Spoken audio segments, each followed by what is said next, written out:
When I moved into the neighborhood 2 years ago, I knew I'd be dealing with the HOA, but I never expected I'd be starring in what felt like a low-budget reality show called Karen's Court. I just wanted a quiet home with a decent yard and no drama. But what I got was HOA Karen, real name Cheryl Marks. She's the self-appointed parking monitor of our suburban cul-de-sac and the loudest voice on the HOA board.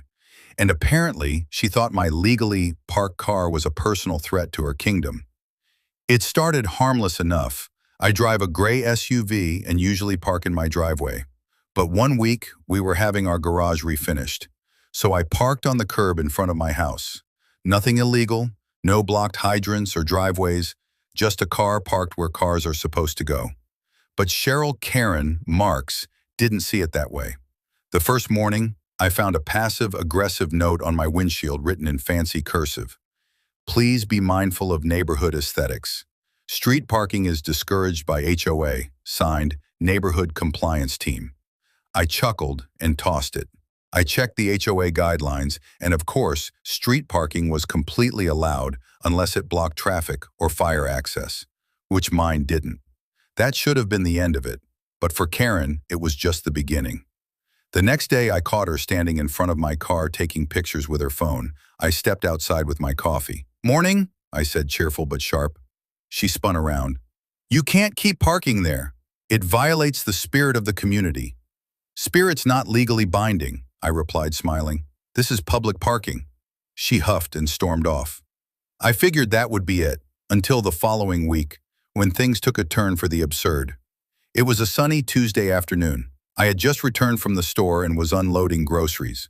My car was parked exactly where it had been the past few days, right in front of my house. As I carried bags inside, I heard shouting, "You're endangering pedestrians!"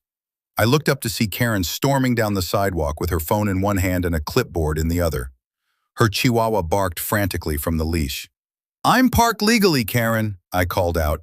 "You're creating a blind spot for my driveway." Her driveway was 2 houses down. "You can't just put your car wherever you want. This is a community. I live here too." That was when she did it. In a dramatic flourish, Karen turned toward my car, waved her arms, and then, intentionally, flopped onto the grass beside the curb. She let out a loud gasp and clutched her ankle. I blinked. "Are you serious?" She moaned. "You hit me. You backed into me." I hadn't even been in the car for 10 minutes. "You just assaulted me," she screamed, dialing her phone. "I'm calling 911. At that point, I walked over slowly, calmly, and said, "Karen, there are 3 cameras on this property, and they all caught what just happened." She paused mid-call, her eyes darting to the camera mounted under my gutter, then the one above my garage. She bit her lip but continued the call. "Yes, hello, I've been hit by a vehicle," she said into the phone. Within minutes, a police cruiser arrived. I greeted the officer with the same calm demeanor and offered to show him the footage. Karen was still lying on the grass, moaning dramatically, though when the officer glanced at her and back at me, it was clear who he believed. After showing the video, Karen walking up, yelling, then dramatically throwing herself on the lawn, the officer let out a slow whistle. "She does this often?" he asked. "Only when the HOA meetings are coming up," I replied. The officer turned to Karen. "Ma'am, we have security footage showing you were not hit and that you fabricated an injury." Karen sat up suddenly. "I was dizzy," she exclaimed. "The car startled me." "That's not what you told dispatch," he said. Karen's face turned red. The officer continued, "Making a false emergency report is a criminal offense. Do you understand that?" She opened her mouth, then closed it. "Stand up, ma'am." "What? You're arresting me? I'm the victim," she wailed. "You're being charged with filing a false police report and attempted fraud," he said calmly, placing her hands behind her back and cuffing her. Neighbors came out to watch. Phones were recording. Her chihuahua barked furiously as Karen was escorted into the cruiser, still protesting.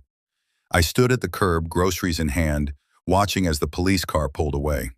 Later that night, I uploaded the video footage, blurred faces, of course, with the title, "HOA Karen fakes injury over parking, gets arrested."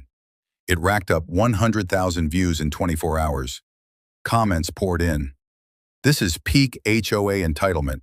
That fake fall deserves an Oscar." You handled this like a pro. The next HOA meeting was oddly quiet. Cheryl, Karen, was notably absent. A week later, the HOA board sent out an email reminding residents to treat neighbors with respect and not to represent personal opinions as official policy. I didn't have to say a word. And since that day, no one's bothered me about parking. In fact, neighbors started parking out front in solidarity. Sometimes, standing your ground just takes a camera, a calm voice, and the confidence that facts still matter more than drama.